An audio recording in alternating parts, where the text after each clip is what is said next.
Hello, BookTube.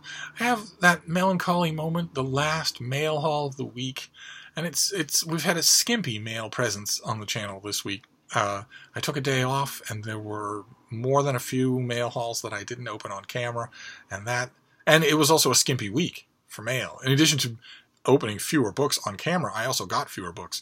It's kind of strange in the ramp up to the holidays that I wouldn't be getting more, but that's okay. I have plenty of books. So I've got 4 books to show you, and the first one did not come in the mail. It came by the mailman. It's this thing. Colin Cowie, Chic. I guess Colin Cowie is this person? And this is just a book of how he lives his fabulous life. And it's from 2007. It's not reviewable. And my mailman was at the General Post Office, and it was just loose. It had broken away from its packaging somewhere along the line and was an unclaimed book. And he saw an unclaimed book and thought, I know just where to put this. So he put it in my mailbox. So I don't think it will do me any good. I'm fairly certain I'm not its target audience. but we'll hope for better. There's 3 more packages. We'll hope for better with them. This Colin Cowie's Chic is not going to do it for me. But let's see what this first one is. A whole bunch of requests out. We'll just have to see what... Okay, this is from the great folks at Pegasus Press. It's edited by Graham Davis, and it's More Deadly Than the Mail, Masterpieces from the Queens of Horror. Did not request this. Readers are well aware that Mary Shelley wrote Frankenstein. Few know how many other tales of terror she created. In addition to Uncle Tom's Cabin, Harriet Beecher Stowe wrote some astonishingly effective horror stories. The year after Little Women appeared, Louisa May Alcott published one of the first mummy tales. Edith Wharton's great novel, The Age of Innocence, won her the Pulitzer Prize, yet her horror stories are known only to a comparative few. These authors aren't alone. From the earliest days of Gothic and horror fiction, women were exploring the frontiers of fear, dreaming dark dreams that still keep you awake at night. Okay, so that's what this is. This is a collection of horror stories, canonical and modern, written by women. Fantastic. Okay, so this comes out in February of the new year. There's a hard and fast firewall of reading for me. I will read no books for 2019 until 2019. So I will, every year I built up a huge backlog that I have to jump right on as soon as the new year begins. But I'm afraid that's how it goes. Nothing continues over. Nothing. Nothing continues over. Everything stops and then starts again. So no 2019 reading in 2018. But that looks promising. Let's see what this next one is.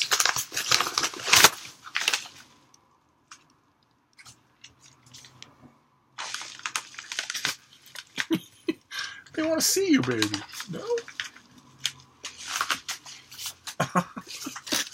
Alright, so cue the noise. Now that she's got a package, there'll be background noise. So this next one is a finished copy of Exoplanets. We saw the advanced copy of this. Hidden Worlds and the Quest for Extraterrestrial Life by Donald Goldsmith. This comes out soon. This comes out tomorrow or Tuesday. Astronomers have recently discovered thousands of planets that orbit stars throughout our Milky Way galaxy. With his characteristic wit and style, Donald Goldsmith presents the science of exoplanets and the search for extraterrestrial life in a way that Earthlings with little background in astronomy or astrophysics can understand and enjoy. Much of what has captured the imagination of planetary scientists and the public is the unexpected strangeness of these distant worlds, which bear little resemblance to the planets in our own solar system. The sizes, masses, and orbits of exoplanets detected so far raise new questions about how planets form and evolve. And of course, there's the $64,000 question, which is, do any of those planets harbor life? It's a vexed question. It's the Fermi paradox. Where are all the aliens? It's the question of whether or not abiogenesis, whether or not the actual fundamental shift from non-biological material to biological and self-replicating material is common, rare, easy, hard. And I expect that that in the lifetime of people who are watching this channel, the question will be settled one way or another. Kind of weird. Kind of weird to think. Of course, the question would be settled in the way that a repeating signal would be heard from one of these planets, or a sign of some kind. I don't know. I myself tend towards the view that life is probably staggeringly rare, and that intelligent life is almost non-existent anywhere.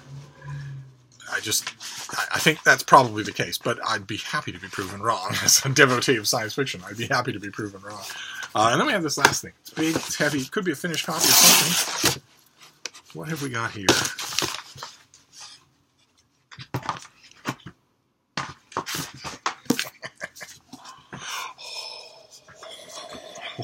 Oh, it is indeed a finished copy. Oh my. Oh my. Okay, this is due any day, and I haven't had it. I haven't had an advance copy. I will jump on this tonight. Oh man. This is the Penguin Book of Japanese Short Stories. Wow. Okay. It's got it's edited by Jay Rubin with an introduction by Haruki Murakami.